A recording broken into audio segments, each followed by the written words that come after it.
কেমন ছিলেন আমাদের নবী, কি ছিল তার জন্মের সময়ের অলৌকিকত্বের বিষয়গুলো, কোন বিষয়গুলো জানার পরে শোনার পরে আমরা আমাদের নিজেদেরকে বদলাতে পারবো, নিজেদেরকে আশ্চর্যিত করতে পারবো, সৃষ্টির প্রতি ভালোবাসা বেড়ে যাবে, নবীজির প্রতি শ্রদ্ধাবোধ অনেক অনেক গুণে বেড়ে যাবে।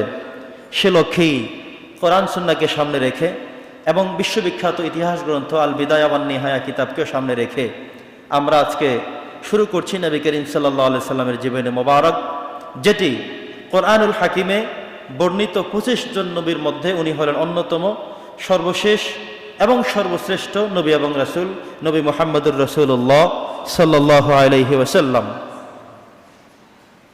নবী করিম সাল্লাল্লাহু আলাইহি সাল্লামের জীবনী অন্য কোনো নবী রাসূলদের মতো নয়।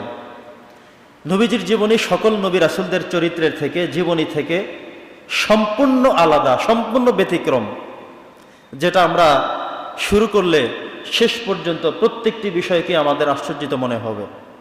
সম্মানিত উপস্থিতি, আমরা জানি হযরত ইব্রাহিম আলাইহিস সালাম তার পুত্র হযরত ইসমাঈল আলাইহিস সালামকে নিয়ে দুই বাবা এবং ছেলে আল্লাহ তাআলার নির্দেশক্রমে কাবাতুল মুশাররফা তৈরি করেছিলেন।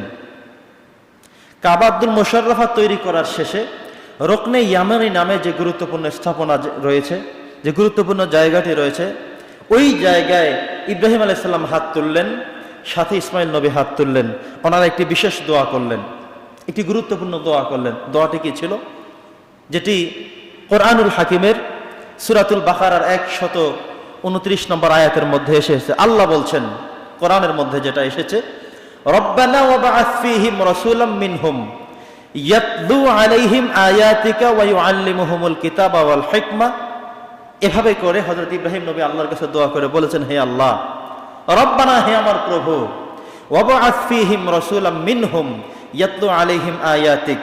আল্লাহ, আমি যাদেরকে রেখে যাচ্ছি, যে ওয়ারিসগুলো আমাদের থাকবে, এই জায়গা থেকে এমন একজন রাসূল আপনি প্রেরণ করবেন, যিনি তার মধ্য থেকে অন্যান্য সকল মানুষকে আয়াত তেলাওয়াত করে শোনাবেন, পবিত্র করবেন, পরিচ্ছন্ন করবেন, জান্নাতে যাওয়ার উপযুক্ত বানাবেন। এমন একজন রাসূল, এমন একজন নবী, এমন একজন মানুষ আমাদের ফ্যামিলি থেকে আপনি কবুল করেন। এই হলো একটি আয়াত। অন্য আয়াতে এসেছে, আল্লাহ বলছেন, ওয়াইজ ইয়ারফাউ ইব্রাহিম আল কওয়াইদ ওয়াইজ ইয়ারফাউ ইব্রাহিমুল কওয়াইদ মিনাল বাইতি ওয়া ইসমাঈল রব্বানা তাকাব্বাল মিন্না ইন্নাকা আনতাস সামিউল আলিম। ইব্রাহিম আলাইহিস সালাম এবং ইসমাঈল আলাইহিস সালাম দুই বাপ বেটা মিলে আল্লাহর কাছে দোয়া করে কথা বলেছিলেন, রব্বানা তাকাব্বাল মিন্না ইন্নাকা আনতাস সামিউল আলিম।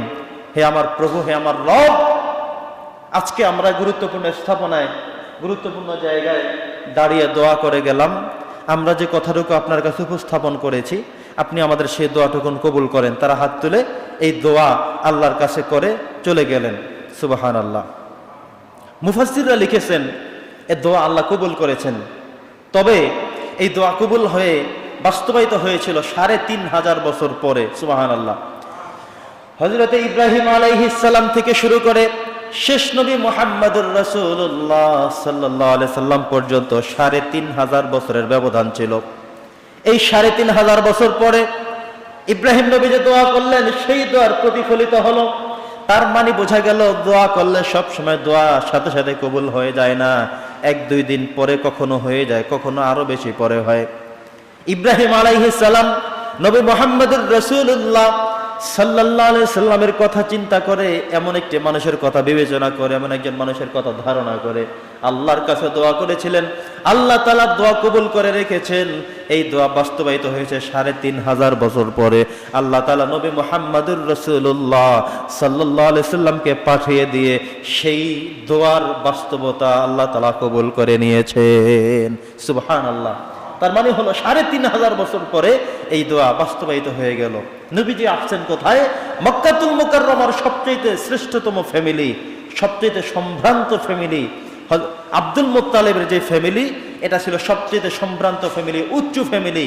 এর থেকে বেশি শ্রেষ্ঠতর কোনো ফ্যামিলি ওই সময়ে পুরো পৃথিবীর মধ্যে কোথাও আর ছিল না। সুবহানাল্লাহ। রাষ্ট্র ঠিক করলেন হলো মক্কাতুল মুকাররমা। আর যে ফ্যামিলি ঠিক করলেন, যে গোত্র ঠিক করলেন, সবগুলোই ছিল শ্রেষ্ঠত্বের দাবিদার। আব্দুল মুত্তালিব তিনি একটি মান্নত করলেন, মান্যতটা ছিল এভাবে যে, হে আল্লাহ, আমাকে যদি আপনি 10 জন পুত্র সন্তান দান করেন, তাহলে একজন পুত্র সন্তানকে আমি কোরবান করে দেব। কথা কি বুঝতেছেন? তো আল্লাহ সুবহানাহু ওয়া তাআলা তাকে সন্তান দিতে দিতে 10 জন পুত্র সন্তান দিয়ে দিলেন। সর্বশেষ পুত্র সন্তানের নাম ছিল হযরতে আব্দুল্লাহ। নবী করিম সাল্লাল্লাহু আলাইহি সাল্লামের বাবা আব্দুল্লাহ, তিনি ছিলেন 10তম পুত্র সন্তান। কার? আব্দুল মুত্তালিবের। তো 10 জন পুত্র সন্তান হওয়ার পরে তিনি যেই মান্যত করেছিলেন, সে মান্যত এবার পূর্ণ করতে হবে। এবার তিনি একটি লটারি করলেন যে 10 জন পুত্র সন্তানের মধ্যে কাকে কোরবান করা যাবে। লটারিতে দেখা গেল নবী করিম সাল্লাল্লাহু আলাইহি সাল্লামের পিতা আব্দুল্লাহর নাম উঠে গেল। তিনি দেখলেন যে আব্দুল্লাহর নাম সেখানে উঠে গেছে। এবার তিনি অন্যান্য সকল সন্তানদেরকে ডেকে বললেন যে সন্তান যেহেতু ওর নাম উঠে গিয়েছে, তাকে কোরবান দিতে হবে। তো নবী করিম সাল্লাল্লাহু আলাইহি সাল্লামের অন্যান্য যে চাচা যারা ছিলেন, আবু তালেব সহ যারা ছিলেন, তারা বললেন যে না, আব্দুল্লাহ সবার ছোট মানুষ, দেখতে অনেক সুন্দর, অনেক সুঠাম দেহের অধিকারী, আব্দুল্লাহকে কোরবান করা যাবে না। আপনি প্রয়োজনে আব্দুল্লাহর পরিবর্তে অন্য কিছু করা যায় কিনা, কিভাবে তাকে বাঁচানো যায়, আমার একটা ফন্দি তালাশ করেন। কি হবে তাহলে সেটা? যে আপনি আরেকটু একটা তালার ব্যবস্থা করেন, ওয়েটিং এর ব্যবস্থা করেন। এক পাশে রাখা হবে আব্দুল্লাহর নাম, আরেক পাশে দেওয়া হবে উটের নাম। এভাবে করে এক পাশে আব্দুল্লাহ, এক পাশে একটা উট, 2টা উট, 10টা উট, যত উট দিচ্ছে, কিন্তু বারবার আব্দুল্লাহটাই ভারী। কিন্তু সর্বশেষ যখন 100টা উট লিখে দেওয়া হলো, দেখা গেল এটা মানা হলো। এবার এখানে ওয়েট নিচে চলে গেল, আব্দুল্লাহ বেঁচে যাওয়ার একটা উপক্রম তারা পেয়ে গেলেন। সিদ্ধান্ত করলেন ঠিক আছে, 100 উট কোরবানি করে দিবে, আব্দুল্লাহ সেই বদৌলতে বেঁচে যাবে। সুবহানাল্লাহ পড়েন। এই হলো একটি।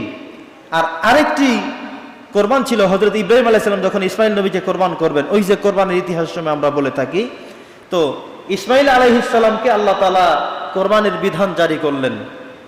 ইব্রাহিম নবী কোরবানি করতে গেলেন, তাকে শোয়ালেন, চক্ষু বাঁধলেন, সবকিছু করলেন, কিন্তু তথাপিও আল্লাহ তাআলা সেখান থেকে তাকে বাঁচিয়ে দিলেন। তার মানে হলো নবী মুহাম্মদুর রাসূলুল্লাহ সাল্লাল্লাহু আলাইহি ওয়াসাল্লাম বলেছেন, আমি হলাম 2 জবেহের পুত্র। কত জবেহের? 2 জবেহের পুত্র আমি। আমাকে ওসিলা করে আমার 2 জন পূর্বপুরুষকে বাঁচিয়ে দেওয়া হয়েছে।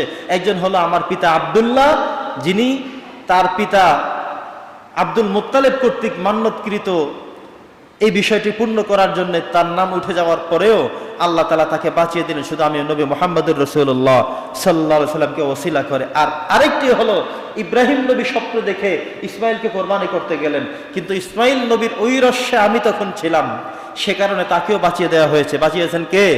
আল্লাহ তাআলা। নবী বলেছেন আমি হলাম 2 জবেহের পুত্র, আর সেই 2 জবে হলো এই 2টি বিষয়। সম্মানিত উপস্থিতি, নবী করিম সাল্লাল্লাহু আলাইহি সাল্লাম এমন এক ফ্যামিলির মধ্যে এসেছেন যেটা ছিল সবচেয়ে শ্রেষ্ঠতম ফ্যামিলি।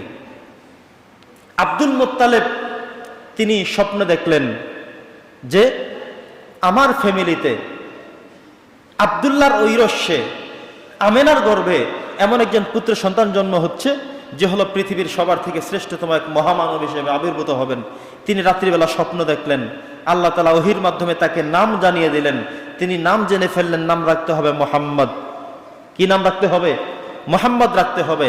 এবার নবী করিম সাল্লাল্লাহু আলাইহি সাল্লাম নির্ধারিত সময়ে তিনি জন্মগ্রহণ করবেন। তার আগের ইতিহাস হলো নবী করিম সাল্লাল্লাহু আলাইহি সাল্লাম যতদিন তার মা আমেনার গর্ভের মধ্যে ছিলেন, মা আমেনা বলছেন আমি আমার এই পুত্র সন্তানকে নিয়ে কোনো কাজ করতে কখনোই আমার কষ্ট হয়নি। পুত্র সন্তান যে আমার পেটে আছে এটা নিয়ে আমাকে কখনো কোনো কষ্ট অনুভব করতে হয়নি। আমি আমার সকল কার্যক্রমগুলো স্বাভাবিকভাবে করতে পারতাম।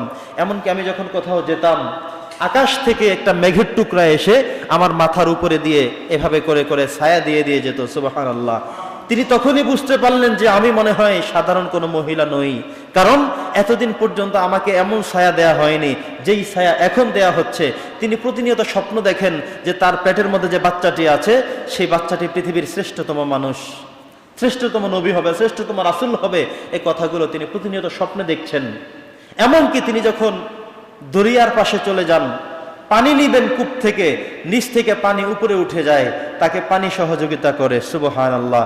তিনি যখন রৌদ্রের মধ্যে দিয়ে মরুভূমির মধ্যে কোনো কাজের জন্য হেঁটে বেড়ান, আকাশ থেকে একটি মেঘের টুকরো এসে সূর্যের নিচ বরাবর তার মাথা সোজা উপর করে আস্তে আস্তে করে তাকে ছায়া দিয়ে যান। তিনি সেটাকে অবলোকন করেন, অবজার্ভ করেন। তিনি বুঝতেছেন যে শুধু এটা আমার ব্যক্তিগত সম্মানে না, আমার গর্ভে এমন একজন সন্তান রয়েছে যে সন্তানের কারণে আল্লাহ তাআলা আমাকে এত সম্মানিত করছেন। সুবহানাল্লাহ।